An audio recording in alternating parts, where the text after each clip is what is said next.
মা মরা ছেলেটারে আর মানুষ করতে পারলাম না, আর এই ছেলেটা আমার দুঃখটাও বুঝলো না।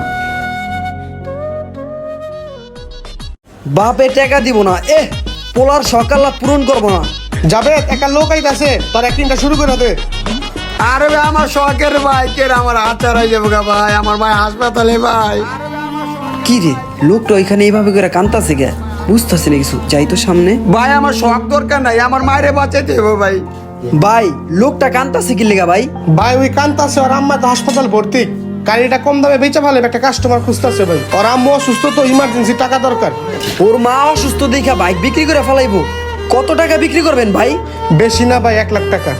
আচ্ছা ভাই, বিপদে পড়ে যেহেতু বাইকটা বিক্রি করতেছে, আমি বাইকটা লইলাম। এলন ভাই টাকা আর বাইকের কাগজপত্র সব দেন। ও ভাই আমার মার চিকিৎসার কনের টাকা পেয়ে গেছি গা, চলেন হাসপাতালে যেতে হবে, চলেন। বাইকটা থাকলে আমি আবার পরে বাইক কিনতে পারবো।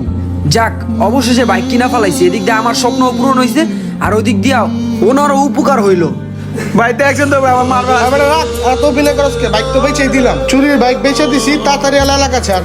6 মাস হয়ে গেছে কিস্তি দেয় না। আজকে অফিস থেকে অর্ডার আইছে, যেমনে লয়ে যেতে হইব। চাচার আজকে তুই লয়ে যেতে হইব। এই চাচা, চাচা এদিকে আহেন। এই চাচা কই? চাচা আপনার অফিসে ধরে লয়ে যেতে কইছে, আহেন। আপনি 6 মাস ধরে কিস্তি দেন না, চালু আহেন, আহেন। কথা কইবেন না কোনো। কিস্তি উঠানোর সময় কিস্তি লইছেন, আর দেওয়ার সময় কোনো খবর নাই। চলেন অফিসে, আহেন। বাবা আমি দিব, আমার দুঃখটা একটু বুঝো। সব বুঝুম না, আপনি অফিসে আহেন আগে। পোলাটা আমার কিস্তির টাকা দিয়া বাইক কিনলো, আর এখন এই কিস্তি এলায় আমার অনেক অপমান করলো, আর আমি এমনি হার্টের রুগী। হঠাৎ করে বুকটা ব্যথা করতেছে, কিসের জন্য? এখানে একটু বসে একটু রেস্ট নিয়ে তারপর বাসায় যাবো।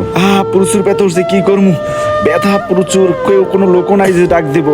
রাসেল ভাইয়ের বাপেরা দেখলাম রাস্তায় পড়ে রইছে, বুঝতাছি না এখন রাসেল ভাইয়ের খুঁজতাছি। ওই যে রাসেল ভাই তো আবার। কি রে ওয়াসিম, তোরা তো আমার বহুত কথা শুনাইছিলি বাইক কিনতে পারম না। দেখ বাইক কিনা ফেলাইছি। আরে ভাই এইসব কথা বাদ দেন, আপনার বাপে তো স্টক করছে। কি কস? আমার বাপে স্ট্রোক করছে? কিস্তি অফিসের সামনে পড়ে রইছে। হ্যাঁ কি কস? তাড়াতাড়ি চল আমার লগে। কই আমার বাবা? কি হইছে আমার বাবার? বাবা, বাবা তোমার কি হইছে বাবা? কথা কও বাবা, কি হইছে বাবা? ওসিম, আমার বাপে কথা কই না কে? কি হইছে আমার বাবার?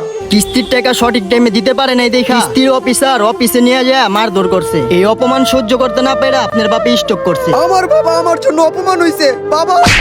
এই থানায় চল, তোর কাছে চোরাই বাইক পাওয়া গেছে। চোরাই বাইকের মামলা হইছে, তোর নামে অরেন বেরিয়েছে।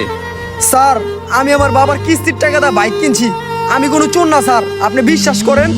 তুই চোর কিনা সেটা থানায় গেলে বুঝান যাবো। তোর কাছে চোরাই বাইক পাওয়া গেছে, চল আমার লগে। স্যার আপনি বিশ্বাস করেন, আমি কোনো চোর না স্যার। তুই চোর নাকি এটা থানায় লইলে বুঝা মনে, চল আমার লগে। গাইস, আজকে আর এই ভিডিও সম্বন্ধে কিছু বলবো না, বিস্তারিত আপনারা কমেন্টে জানাবেন। আর ভিডিওটা যদি ভালো লেগে থাকে তাহলে অবশ্যই একটি শেয়ার করে দেবেন। আর আপনারা কারা বাবাকে ভালোবাসেন কমেন্টে অবশ্যই জানাবেন। আর কে কোন জেলা থেকে ভিডিওটা দেখতেছেন সেটা কিন্তু অবশ্যই জানাবেন। ধন্যবাদ।